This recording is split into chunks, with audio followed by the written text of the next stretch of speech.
information-wise and rumors and rumblings and all that good stuff. So let's do it. Adam Kaufman with Sean Grande, long-time, I always like to tell him that, long-time voice of the Celtics on the radio, and of course, Evan Valenti, our producer. Sean, how are you, buddy?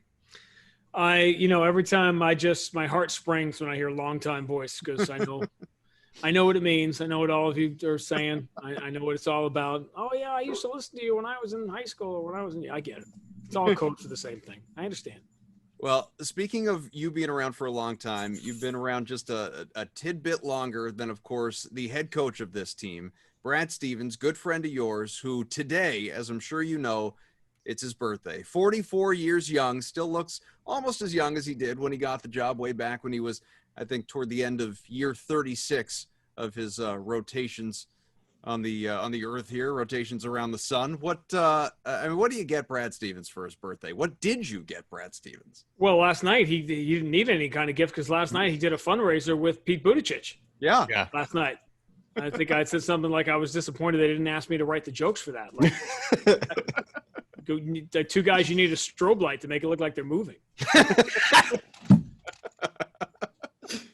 I watching the two of them. I was shocked that they actually agreed to do this thing together, just because I've never seen both in the same place at the same time, so you can't say that they're not the same person. Remember last Halloween, right? He dressed as Pete Buttigieg and gave out candy. That's amazing. Vice versa too. Pete went as Brad. Just threw on a Celtics hat basically. I mean, so you can't really dress up when you're the two of them, but.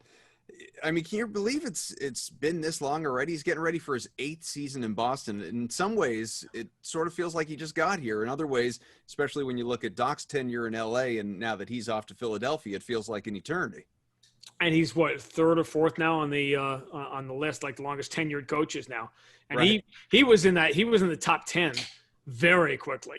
Like it took like 2 years for Brad to be in the top 10 among the tenured coaches in the league. And it's really one of the things about the Celtics that's pretty extraordinary right now is you got Rick Carlisle in Dallas and Greg Popovich obviously in San Antonio, but the Celtics have had 2 head coaches now in 16 years. And obviously Brad's going to go into the 17th year now. You're going to have 2 head coaches. And that's because I think the Knicks have had about 40 during those 17 years. And that's really an amazing thing. Again, one of the highlights of an organization, which, as you know, we'll probably get to this point where I was beginning for the first time to lose some of my patience with the vocal minority among the fan base that were, so unhappy with the way this year ended. And the things are just not, again, Max and I specifically, because Tommy and Mike have always been on the other side. We've gotten some heat over the years for not being homer enough and whatever, but it's the first time I really feel like I've been pushed to the other side of that equation because I just couldn't fathom how coming off that train wreck that 2019 was, that the orange vanilla Coke season of 2019, that the Celtics being the 3rd best team in the entire league was somehow not good enough for anybody, let alone the 5 or 10% of fans that made noise about it. Yeah, we had debates about that on this show about how much blame gets thrown around because everybody wants to play the blame game as soon as the season's over. And, I always since I started listening to Michael Lombardi, I've started to sort of evaluate things differently when it comes to evaluating team performance. And when you really step back and you look at it's not just A or B or C, it's a combination of everything. But the one thing I had a hard time with, Sean, was coming to the point where, is this really Brad's fault? People are like, oh, he's not adjusting for things. I'm like, how do you know he's not making adjustments? He's not the guy in the court turning the ball over 19 times in a game. He's not the guy missing shots. He puts his guys in situations that he thinks that they can execute, and when they don't execute, that's their problem, not really Brad's. I had a hard time understanding where people came from in terms of this is primarily Brad's fault. And I'm like, how do you analyze that? How do you get to that conclusion? Because I could easily make the conclusion of he's not out there missing shots. He didn't put this roster together either. This is Danny trying to put guys together and give Brad a team he thinks that Brad can handle. It's not, Brad's fault that, maybe they're missing a veteran here that they need or a backup point guard here that they need. It doesn't have anything to do with that. It has to do with guys on the court ultimately performing, and those guys didn't perform as well as Miami did. And give Miami a lot of credit because they overcame a whole lot to get where they were. So in the whole pantheon of blame, I, like you, Sean, found it hard to just solely blame Brad Stevens for all the Celtics' problems this season. Well, here's what happened, right? Like among the many problems you have to have a strong opinion these days. Or you don't get on a talk show. Can't, it's not a tweet that's going to get a lot of likes. You're not going to get on CNN or Fox if you somehow take the middle road and call things the way you actually see them, which is the fact that it was a disappointing end to the season and the fact that it was an extraordinary year for the Celtics of overachievement or whatever. Those two things are both, you can have both of those things. Both of those things did happen. And I think we all know that if the Celtics had played Milwaukee in the Eastern Conference Finals and lost in a very competitive 6-game series in which they had outscored Milwaukee like they did Miami in the series, that it would have a different feel to it. But people just felt it was an opportunity lost, which it was. Of course, when you play the 5th seed and you have home court advantage in a non-home court situation and you're perceived to be the better team, it was a missed opportunity to get to the finals, as every trip to the conference finals in which you don't win is by definition. But I think the one thing that everyone forgot is that what I'm saying is the gospel truth. If it had been Milwaukee, people wouldn't have had nearly the same reaction. And yet Miami, they squeaked by the Celtics. They crushed Milwaukee. That wasn't close. They demolished the Bucks in that series, and Milwaukee was lucky to win the game in that series, that overtime game that Chris Middleton won for them. So now you got to look at the reality was, as Brad Stevens himself said many, many times, that thing was its own season. We tried, I know I tried to make it the continuation of that 1920 season, but it was its own entity. And in that entity, Miami was the second best team, and there's no question about it. They beat the Celtics, in the seeding games too, on top of 4 out of 6.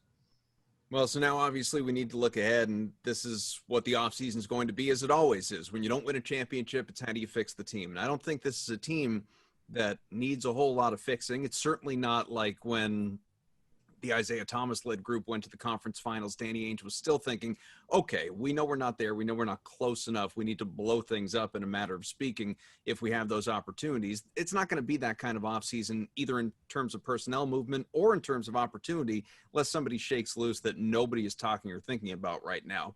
What you have, basically, the bigger decisions are what happens if Gordon Hayward's contract. Does he opt in? Does he opt out? Try and extend? Does he just, outright leave? These are the options that are on the table for him. Obviously, Danny Ainge could explore trading him. It's one of the things that's out there right now. We've had multiple reports going back the last few weeks that the Pacers are very interested in trading for Gordon Hayward.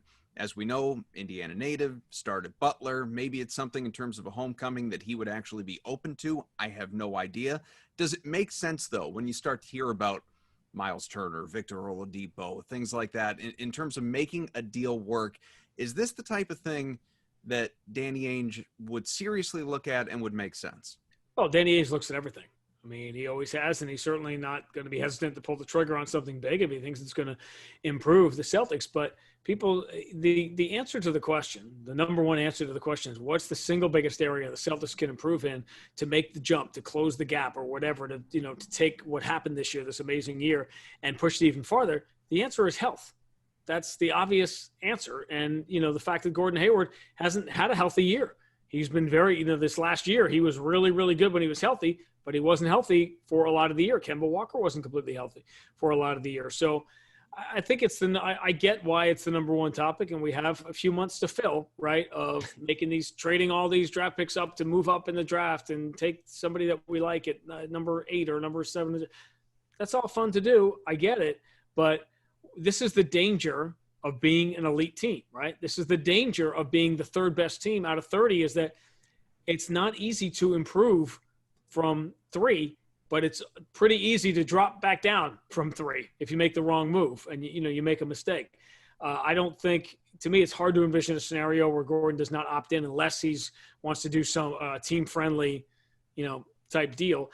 I think the amalgam of all the events coming together in the offseason, trying to shuffle these things together in an unusual offseason. Where's the draft going to be? Where's free agency going to be?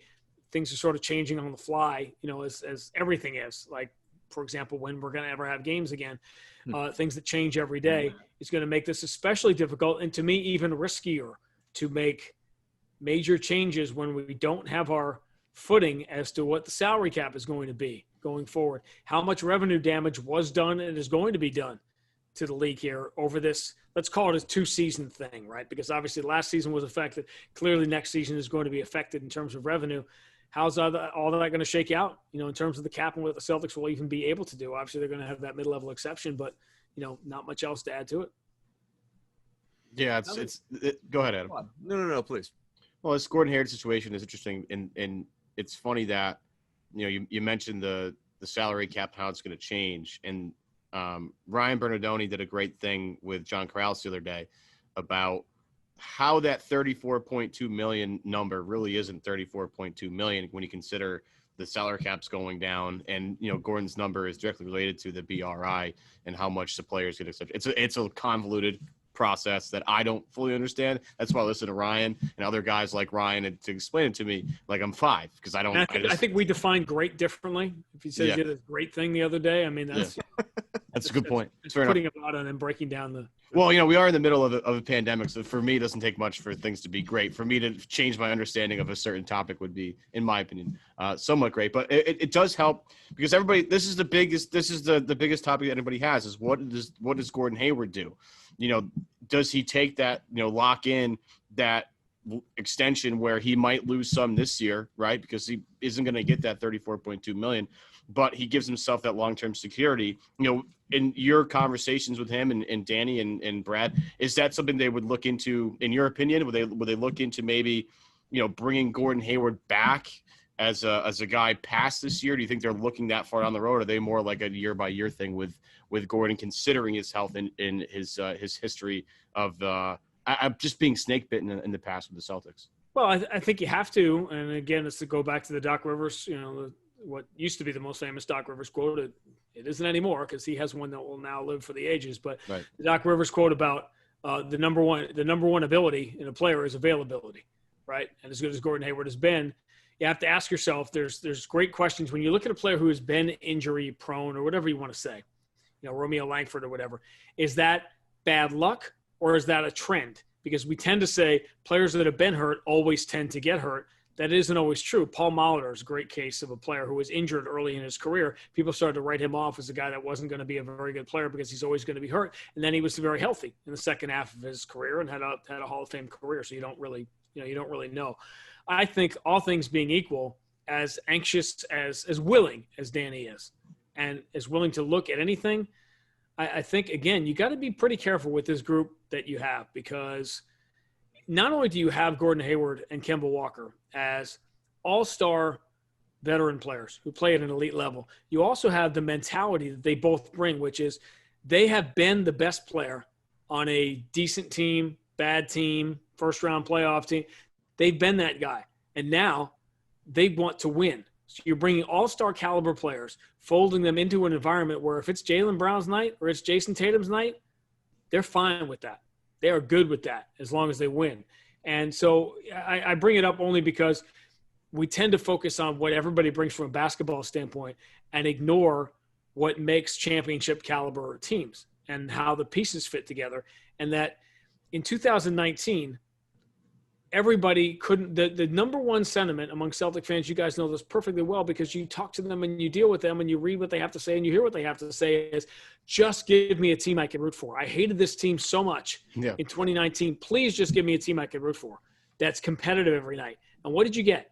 You got a team that took a shot at a franchise record for most consecutive games without a double-digit loss until they lost the last game of the Eastern Conference Finals in that big run. They hadn't lost a game by double figures since Houston game in February. It was like 44 games. They were competitive every night. They played entertaining games. They played hard. And with the icing on the cake, they were significantly better than last year's team on top of it, which was kind of an off-the-radar concept when Kyrie walked and then Al Horford walked. No one was talking about the Celtics going farther than last year. They were talking about, can they be more entertaining, let alone win more games, go another round of the playoffs, and have a chance, obviously, to get to the NBA Finals and to be the Nate Silver pick. At some point in the second round, the Celtics were like the runaway favorite team to win the championship when they were up 2-0 on Toronto for whatever that, obviously whatever that's worth. But that's why I think it was such an amazing year. And now, well, let's get rid of Gordon Hayward because of this and that. Oh, okay. Well, if you get Miles Turner and Victor Oladipo, that's an interesting thing to discuss, certainly, and how those pieces would fit together. But how Kemba and Gordon Hayward fit with Jaylen Brown and Jason Tatum, that is a known commodity right now. And yeah, does Miles Turner give you something that you probably don't have on the roster right now? Sure. But you got to be I tend to always be more conservative and less, well, let's trade these 3 guys for these 4 guys. And, anything that by definition is blowing it up, ask yourself what you're blowing up. The 3rd best team in the NBA that is on a upward trajectory, is that what you want to blow up? Well, look, we all understand the whole reason it keeps coming back to Gordon Hayward is because he is your only flexibility. Kemba's not getting traded. Tatum's not getting traded. Brown's not getting traded. Smart's not getting traded. The only guy that has any money that you can really move in an effort to bring somebody else in who's impactful is Gordon Hayward. And then obviously people look at the, not just the salary, but the performance, the injuries, everything else, and say, okay, it makes sense. Let's go get somebody else. But like you said, the fit with the team, I think if you really watch the games, this is where, people turn to basketball snobs versus the people that are just kind of the hot take artists or casually watch. That's where, those of us, the 3 of us among so many others say, no, but if you see the fit, if you look at what he does, when he has the ball, when he doesn't have the ball, both, offensively as a playmaker, never mind what volume is, you study efficiency, you look at defensively and what a good 2-way player he is and how he impacts winning on that side of the ball and yada yada yada, all the stuff we could do. But again, it keeps coming back to, okay, but do you want Gordon? Do you not want Gordon? How do you improve a team that, as you said, was 3rd? How do you make a jump? How do you improve a bench? Where do you get veterans? Where do you get size? Where do you get strength? Where do you angle things out? How do you attempt to improve upon your rebounding, whatever it may be? One of the more interesting, for lack of a better word, because I'm not totally sure interesting fits in this context, but one of the reports that is out there, in addition to everyone's perceived, or at least the Pacers' perceived interest in Gordon Hayward, is Celtics are said to be, and we've heard this before, keeping an eye on what is going on with the Cavaliers' contract talks with Andre Drummond. Now, my first instinct when it comes to Andre Drummond is you run the other way. I want no part of Andre Drummond in Boston, not because I don't like the guy. He didn't kick my dog. It's just not a good defender, can't shoot, can't stretch the floor, doesn't seem to fit Brad Stevens' system, makes a whole lot of money. Yes, he improves your rebounding. Yes, he can give you some points on the inside. I just don't really like the fit. But, and I'll save this for after what you have to say, some I don't know, attempts at compelling viewpoints looking the other way as to how he does work in is, could be entertained. How do you feel, as I ramble on, how do you feel about Andre Drummond in the Celtics uniform if getting him probably means giving up Gordon Hayward, by the way, just in an effort to even make the money work? Well, I don't want to say he's not a good shooter, but if he tried to kick your dog, he might miss. Listen, Andre Drummond is a great rebounder. The Celtics haven't had that, although the Celtics have been a very good rebounding team over the last few years. Nobody really pays much attention to that because there's a lot of focus on the center position. And I get it because of what Bam Adebayo did. He was the MVP of the series. I don't think there's any question about that at 6'9". And it masked it was an unfortunate ending. We talk about how the season had an unfortunate ending. It was a very unfortunate ending for Daniel Tice, considering the year that he had, which was pretty phenomenal. And speaking of guys that are going to get paid at some point.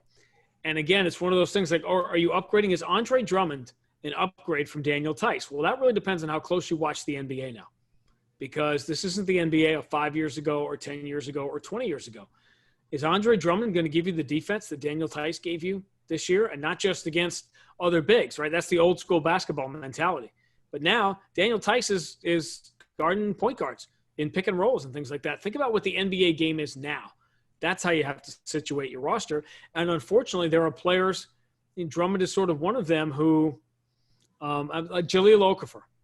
Man, that dude just came into the league at the wrong time. He came into the league at the wrong time. This sort of happened to, Rondo has had this fascinating career arc where the game changed around him, and suddenly a guy that couldn't shoot it was tough to get on the floor. And he found a way. That's what makes, Rondo special, is that he found a way to sort of stay in the league and work around that. But the game sometimes can change, around you. Devin Harris was going to be one of the top point guards in the league when he first came in. He had this great year. I think he made the All-Star team one year with the net. And then the league just sort of changed around him and different guys came in at that position. Andre Drummond now is really more of he's a change of pace, like Serge Ibaka with Toronto, sort of a change of pace role player, except he can't, obviously he's not going to shoot. You have to be able to shoot now. It's just invaluable with the way the game has played. And that 3-point line, by the way, people say, what's coming next? There's going to be an adjustment where, all right, everything's a 3-point line now, so eventually it's going to come back. No. You know what's going to happen? Trae Young, Damian Lillard, that's where the game is going. It's like, forget that 5 feet behind the 3-point line is where the NBA game, that's the next trend. The floor, the only way to extend the floor now is that way, offensively, to make bigs come even farther out to where you can get guys now in high school and college are going to be able to start shooting that shot because they see Trae Young and Damian Lillard do it. And they know that's going to be a part of their ticket to get to the NBA. The guys that can make the 30-foot shots are going to be making $10 million a year, whatever the equivalent of that is, in 5 or 10 years. So that's what would make me nervous about Andre Drummond. He could win you some games. In the course of an 82-game season, Andre Drummond's going to give you some games, but he's just as likely to be a player that you get into a playoff series. And you know what? Like Cantor, who had, Cantor had a very good year and was very effective in spots, but there were certain times he wasn't going to play in the playoffs because of the matchup you get. And I think Andre Drummond, are you going to pay $25, $30 million a year for a guy who might not see the floor in a specific playoff series because of the matchup? So a buddy of mine who comes on the show from time to time just to poke in and give us some stats and things like that. This isn't a stats analysis, but was sending me a slew of texts this morning about this Andre Drummond thing. And I'm going to tell you just some of what he wrote to me, saying that it's not his favorite thing to do with the Hayward contract. Not terrible either. This obviously trading for Drummond. He's an incredibly flawed player. Still young, has all the skills you'd want from that position. Time Lord's not ready. Tice's a 20-minute-per-game guy. Drummond's best year was when Stan Van Gundy kind of let him play the way Miami used Bam last year. He's got some skills as a passer, a hand-off guy. Defense obviously is a problem, but maybe Brad can get something out of him. I like the idea of him on an expiring contract. And I think adding on to that as much as anything, especially if you were to deal Hayward for him, helps get you under the salary tax. Do you think that is a priority for Wyc Grousbeck right now in terms of attempting to build out this team and take it to the next level? I think only in terms of flexibility, not in terms of, of finances or not being willing to pay the tax. I think when you're at this level now and you're competing for championships, I don't think that, that's as much of a factor as it would be in other years. Listen, Drummond is an interesting player. Again, I just go back to what I said about can you have a role player? He'd be a very good role player, but the NBA is sort of making him into one right now. And that's you have to think what Danny did, drafting Jason Tatum and Jaylen Brown or whatever, that was thinking forward. What is the NBA going to be in the next 3 to 5 years and not drafting backwards? It's like you have to evolve so you get players and contracts you can control that fit the game. And now this is a wing game with defending multiple positions. And who fits that? All things being equal, who fits the NBA game now better, Gordon Hayward or Andre Drummond? I mean, there was a time the answer to that question would have been Andre Drummond, but that time is certainly not right now. Full agreement on that. I mean, I think there's been sort of an overcorrection, so to speak, to the Lakers. Because the Lakers had all this size, right? They have all the size in the world, and they have they have Anthony Davis, and they have JaVale McGee, and they have Dwight Howard, right? And everybody needs to now think about going through the Lakers and how you're going to match up with that size. And I sit here and say, all right, you could think that way, right? But the Lakers are going to be different next year, right? They're going to have a different look. They're not going to be the same team, right? Didn't the Celtics just show you that you can be successful? Did Miami also just show you can be successful not allocating $20 to $30 million to one center position where a guy that can be played off the floor? Like when you're playing crunch time minutes, I don't think Drummond's on the floor. It's going to be sort of not nearly as bad because I think Gobert has a little bit more flexibility as a defensive player. Okay. You're not going to see the people are going to play him off the floor. Bam Adebayo is going to play him off the floor. Teams will find a way to nullify his existence. And if you're going to pay a guy $25 to $30 million, Sean, I want him to be on the floor at the end of games. That doesn't seem like a tall ask in my opinion. How many of those guys are there? And it seems like the Lakers have all of them. Right. So, what's the point? I don't think there's any doubt about that. And you can't say, well, they're big because they have Anthony Davis is a mega star. Okay, in this league, can't look at him and say, okay, you get someone to match up with Anthony Davis because nobody does.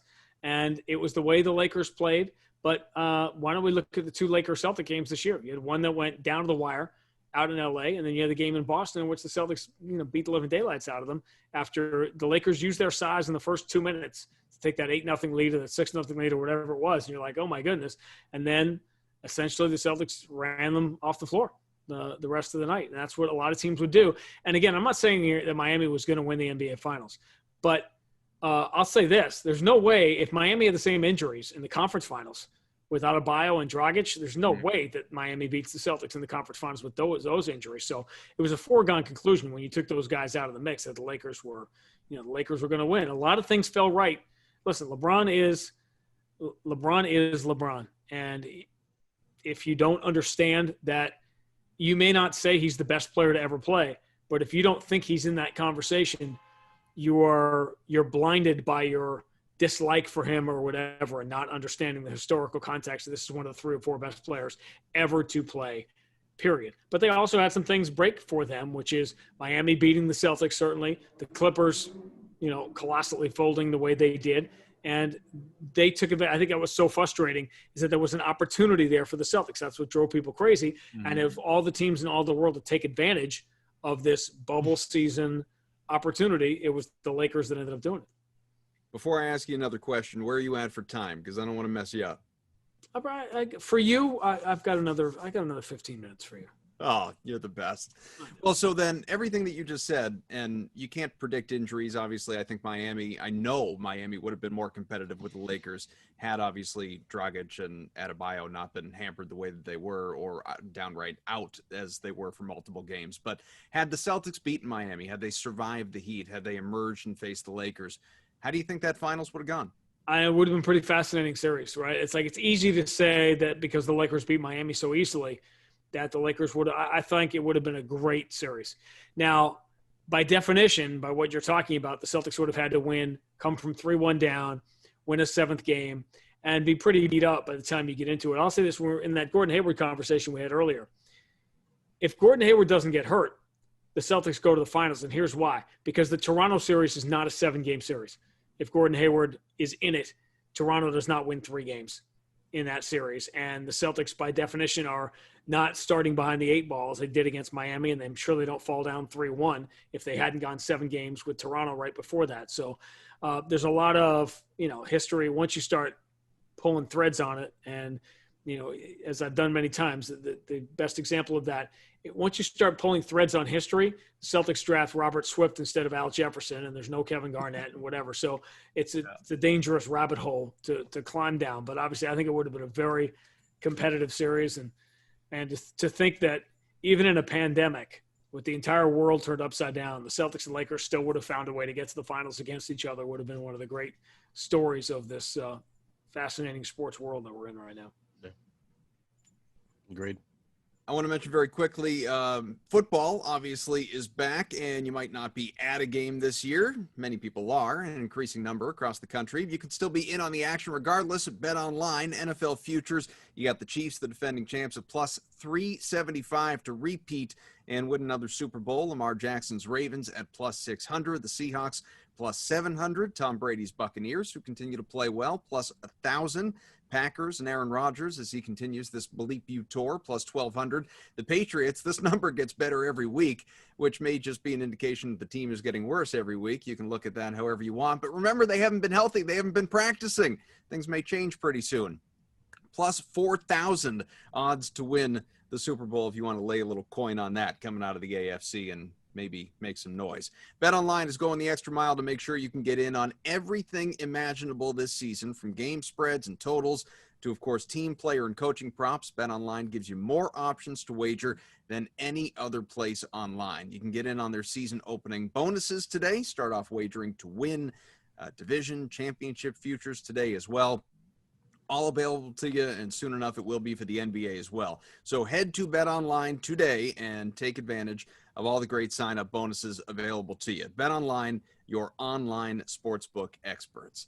So as we are here with the Celtics radio voice, Sean Grande, I want to also get into this a little bit. I'm sure you've at least thought about it. Maybe you're looking forward to checking it out yourself, but you've certainly seen the news.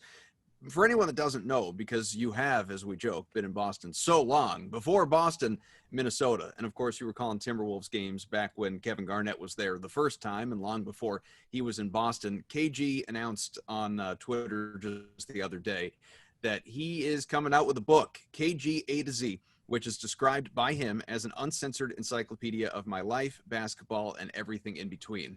I think my first and most basic question to you is this going to be the best book ever written? Well, I would start by saying that Kevin Garnett Uncensored is redundant. In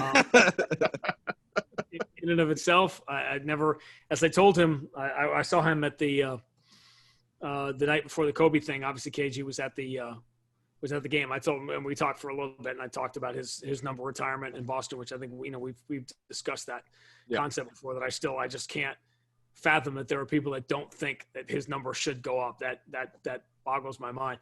But I complimented him on his performance in the Adam Sandler movie, because I said that must have been incredible. That I'd never heard him speak as many sentences without swearing. So I was like, that was an extraordinary acting. He was good. He was good in Uncut Gems. I loved it. I loved it. I'm certainly excited to read it. You never know with these books, right? Like, you never know who gets in the middle of it and how they're organized and how they're structured. So you don't want to build up expectations. But I think he was my favorite player before I went in the league. And then I got to spend 3 years with him in Minnesota, and obviously 6 years with him here at remarkable times in his career. There is no one like him personally, and I think professionally he's sort of destined to, while everyone knows what a great player he is and a Hall of Fame player, I don't think his true greatness and his rank all time, people truly appreciate where he fits among the best of the best to ever play. And I've said this many times. I don't think, if you're making the top 12, right, you're making a team. Give me the 12 guys that are the best NBA players ever. KG's probably not on that team, but he's getting a long look at one of those last spots. And by definition, because he was probably the greatest role player ever to play, he almost belongs on that, on that team. Well, hell, didn't Max say he was the greatest Celtic of all time? Yeah, and he, that's one of those things like that. That's in the argument of where do you put the Dominique? Where's Dominique on that list, right? Sure. Yeah, exactly. 1 year here, and he was one of the greatest players ever. And how do you mix all that together? But Kevin Garnett, again, it's the number retirement argument, which I simply, you guys know me well enough to know I will discuss anything. I'm fascinated in people's opinions, and there's always layers to everything. That's one conversation I'm not interested in hearing anybody that thinks that he shouldn't have his number up here because he only played six. There's no discussion to have. If Kevin Garnett's number doesn't belong in the rafters, there's about 8 of them, including my partners, that need to come down. No, he transformed the organization and was the true, all due respect, obviously, to Paul Pierce and the captain. But, I mean, Kevin Garnett was the leader of that team, and everybody knows it. And I think Paul would acknowledge that. But do you think I guess on that end, and look, we don't know, we're all just speculating. Do you think this book will release anything new about his time with the Celtics, the Ray Allen rift, things like that? Because he is, like you said, Kevin Garnett uncensored, kind of redundant. Like he speaks his mind. It's all pretty well out there as it is. Is there anything that's going to come out of this book that maybe we don't know? Well, it depends on what he talks about. And I think we know largely how he feels about the Ray Allen. I think almost every time Kevin Garnett talks, there's something new that sort of does come out. So I think there will be a lot of things about the difficulties with Rondo, in those years. And I think, the Ray Allen thing is going to get, until the 08 team comes back together, the Ray Allen thing is going to live forever until Ray Allen decides it's over and there's going to be some sort of reunion or some sort of, as we've discussed, he had a golden opportunity on Paul Pierce weekend. Mm-hmm. That was the perfect time for him to kind of come back in the fold. But these are great players, have one thing in common. Ego? They are stubborn as hell. Yep. Okay. That's what makes them great players, because they refuse to lose. Okay. And Ray Allen believes that he didn't do that. What he did was the right path or whatever. He believes that Paul Pierce and Kevin Garnett, that they sort of turned their back on him, that he had the right to leave, whatever it was. And Kevin Garnett believes, what he believes. So that's going to take a very strong guy. Like you're talking about, Doc Rivers, one of the great peacemakers of all time, and he hasn't been able to make that thing work yet. So, I mean, as you know, we passed a couple of years ago. We passed the 10th anniversary. I'll tell you guys this: there were plans in place. There were reunion plans and dinner stuff, but wasn't going to happen because these guys aren't ready yet to put that behind him. And you see all the big babies and the Tony Allens and the whatever who are they're all into it, right? But it's not going to happen until those guys decide that it is behind them. And you just have to understand the Kevin Garnett mentality of team, that was the ultimate betrayal to leave and go for – well, you and I have had this conversation how it was always fascinating to me that, like, Al did the exact same thing. Al left and went to the rival and the team that was sort of favored to win this year in Philadelphia. And everybody cheered Al when he came back, whereas Ray got – hypocrites. This is the power of Kevin Garnett, right? When Ray came back, he got killed that day. He was booed out of the building that day, and that was fans taking their cue from Kevin Garnett and Paul Pierce and whatever. Look, I mean, we won't go into it because we have. I've said this to you 50 times before, both of you, that, I mean, the way Doc left was so much worse than the way Ray Allen left, and he gets resoundingly cheered every time he comes back too. So, yeah, I mean, people it's sort of, I love Celtics fans. I am a Celtics fan, but it's sort of amazing the level of hypocrisy that exists in the way that we conduct ourselves in so many different ways.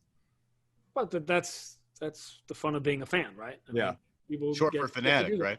Yeah. And again, it wasn't losing. It was disappointing. It was disappointing to lose to Miami in the Eastern Conference Finals. I just thought some of the extreme stuff really there wasn't enough appreciation at a time in all of our lives where I think we need to be a little more appreciative of everything. And I tried many times during the playoff run in the middle of a great sequence to try and step out of it to say, by the way, this is a miracle what's happening right now. Mm-hmm. In early July, we were saying, well, what's going to happen when LeBron tests positive and he has to sit out, or somebody has Jason Tatum has a fever, so they won't let him play. The idea that the NBA could play a 3-game preseason, 8 seeding games to finish the regular season, and a full 2-month playoff without a single positive test was not even in any of our minds to have a discussion about, because it was not possible. And yet it happened. That it happened in the NHL, and it happened, So I think maybe I was more sensitive to people not appreciating the season that the Celtics had, because it was just almost comical to me how some people were just losing their minds about it when we had this amazing thing happen in front of us. These games were conjured out of nothing and actually took place to the point where it was almost fun that people were losing their minds about it, because it meant, look at what we've done, that we've created this environment again that people have something to lose their minds about. It was great. We don't want to keep you, pardon me, longer than you've got. So we appreciate you being here with us always. Good friend of the show, obviously, but we always appreciate trips down memory lane and stories and insights and everything else. So I know we'll have you back before the season rolls around, whenever exactly that is. Do you have any insight before you go on that, by the way, or are you just following the reports like us? Well, I think there are times, I'll tell you guys this, there are times you may ask me a question like that about some inside Celtics thing that I may actually really have some insight that I can't share for whatever reason, because there's things I know. But I can assure you, when it comes to the coronavirus and testing and the science and whatever, none of us have any earthly idea. I think clearly the December thing was never going to happen. Christmas didn't make sense in the environment that we're in anyway. I will tell you that the strong sentiment is owners, players, everybody, we all would like to get fans back in the building somehow, some way. And obviously with some hybrid combination of vaccine, testing, health checks, things like that other sports have done, that certainly is the goal. And with that in mind, you obviously want to start as late as you possibly can. And given the fact that, as I said, it's sort of gained traction, but I really felt as early as August that if you're going to have a holiday that belongs to the NBA, it's not Christmas, it's Martin Luther King Day. So that to me seems like the best target for opening day that checks the most boxes for where we are right now. I'll tell you though, absent fans, absent media, people like yourself comfortably being in the building, and just all of this that we're going through not being a thing, I love the bubble. I thought the bubble was the purest basketball playoffs maybe we've ever seen. I would do it like that every single year, if not for the fact that people couldn't be there witnessing it. It was unbelievable. Well, I think what we learned is we spend all this time saying, well, this guy can't play tomorrow because he played 34 minutes instead of 33, which I never I lose my mind at that nonsense. It's like pitch counts. Well, he threw 90 pitches. So if he throws 91, his arm's going to fall off. Like that stuff drives me insane. I think we're learning a lot about travel as it breaks us all down, especially the people that have to play. The fact that the quality of the play was so high, and the fact that nobody had to travel was not a coincidence. Sean, we'll let you jump out. We're going to keep yapping here for a few more minutes, but